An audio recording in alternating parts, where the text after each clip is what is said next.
उन लोगों में से कुछ लोगों में से हूँ जो राजनीतिक सामाजिक तौर पर पहले दिन से कह रहे हैं कि हम बिल्कुल शराबबंदी के विरोध में हैं। हमारा बस चले तो 48 घंटे में शराबबंदी को यहाँ से हटा देंगे। क्यों? इसके 3 वजह है। शराबबंदी के जरिए आज तक दुनिया में, सिर्फ बिहार और भारत में नहीं, पूरे दुनिया में कहीं इस बात का प्रमाण नहीं है कि शराबबंदी के जरिए किसी समाज का आर्थिक सामाजिक विकास हुआ है। इस दुनिया में कहीं ऐसा प्रमाण नहीं। अगर होता तो दो दुनिया में अग्रणी देश हैं जो स्कैंडिनेवियन कंट्री हैं, वेस्ट के यूरोपियन देश हैं, अमेरिकन देश हैं, उस सब जगह शराबबंदी लागू होता। उन लोगों ने लागू क्यों नहीं किया? क्योंकि इस बात का कोई प्रमाण नहीं है। दूसरी बात, लोग ये बताते हैं कि गांधी जी ऐसा चाहते थे कि शराबबंदी लागू हो। बिल्कुल ये बात सिरे से खारिज करता हूं, गलत बात है। लोगों को भ्रम फैलाया जा रहा है। मैं पिछले 2 वर्ष से नीतीश कुमार को और उनके जो भी लोग भी शराबबंदी के पक्ष में है गांधी के नाम पर, मैंने उनको खुली चुनौती दे रखी है। अगर आप गांधी को पढ़ने का, समझने का दावा करते हैं तो मुझे एक पंक्ति गांधी जी का दिखा दीजिए, लिखा हुआ या बोला हुआ, जहां पर गांधी जी ने ये कहा कि सरकारों को शराबबंदी लागू करना चाहिए। गांधी जी ने ये नहीं कहा। गांधी जी ने शराब को लेकर, शराब न पीने को लेकर एक सामाजिक प्रयास की बात कही है कि शराब पीना बुरी बात है, नहीं पीना चाहिए, समाज को इस दिशा में प्रयास करना चाहिए। उन्होंने ये नहीं कहा कि सरकार को कानून बना देना चाहिए। इसका एक आपको उदाहरण दे रहा हूं।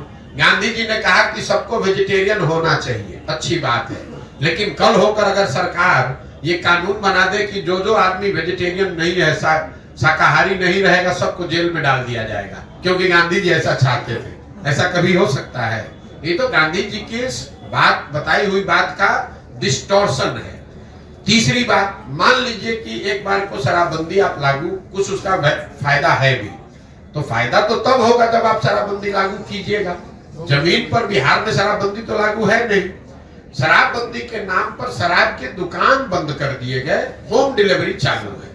तो आप देख रहे हैं कि दुनिया भर में अमेज़न है, फ्लिपकार्ट है, आप घर से बैठे बैठे ऑर्डर करते हैं, सामान घर पे आ जाता है। तो मैं 2 वर्ष से कह रहा हूं कि जो बिहार में शराबबंदी है, ये नीतीश कुमार का अमेज़न फ्लिपकार्ट मॉडल है, जिसमें शराब का दुकान बंद है और होम डिलीवरी चालू है। अब इसका जरा आप नुकसान समझिए। बिहार जैसे गरीब राज्य में शराबबंदी के नाम पर जो ये फसाद खड़ा किया गया है, इसकी वजह से करीब करीब 20,000 करोड़ रुपया का हर साल का नुकसान हो रहा है बिहार की गरीब जनता का। और ये पैसा जा कहां रहा है? ये पैसा जा रहा है भ्रष्ट अफसरों के पास, शराब माफिया के पास, और यहाँ के गरीब जनता का पैसा लूटा जा रहा है। दूसरी बात, शराबबंदी होने से हर गांव में आप देखिए जितने लड़के हैं वो अवैध शराब के कारोबार में लग गए। उनके हाथ में कट्टा, उनके पास मोटरसाइकिल, 2-4 बोतल इधर से उधर किया, 2-4 हजार रुपया कमा लिया। और सबसे महत्वपूर्ण बात, इसमें जिन महिलाओं के नाम पर शराबबंदी लागू किया गया, सबसे ज्यादा प्रताड़ित इसमें महिला ही है। जब से बिहार में शराबबंदी लागू किया गया है, तब से आंकड़ों के हिसाब से, सरकारी आंकड़ों के हिसाब से करीब 6,37,000 से ज्यादा केस रजिस्टर किए गए हैं। करीब करीब 6.5 लाख केस दर्ज किए गए। इसमें 1.25 लाख केस अभी भी चल रहा है। और ये ज्यादातर केस, 2/3 से ज्यादा केस समाज के गरीब और पिछड़े समाज के लोगों पर किया गया है। वो लोग जब एक बार केस में पकड़ लिए गए शराबबंदी में, तो उनके घरों की महिलाएं, उनके बच्चे थाने में और कोर्ट में दौड़ रहे हैं और लोग जेलों में सड़ रहे हैं। जो पैसे वाला है वो शराब का धंधा कर रहा है, इससे पैसा कमा रहा है, और जो गरीब आदमी है वो शराबबंदी के नाम पर पुलिस प्रशासन उसको परेशान कर रही है। और जो गरीब घर के बच्चे हैं वो मजबूरी में अवैध शराब के कारोबार में लग रहे हैं। पहली बार बिहार में पिछले 2-4 वर्ष में हम लोग देख रहे हैं कि ये स्मैक और अलग तरह के चीजें शुरू हो गई, जो शराब के नाम न मिलने की वजह से। और जहरीली शराब से जो मृत्यु हो रही है वो अलग है। हर पंचायत में आपको हर 2-4 दिन में कोई ना कोई घटना ऐसे सुनने को मिलती है।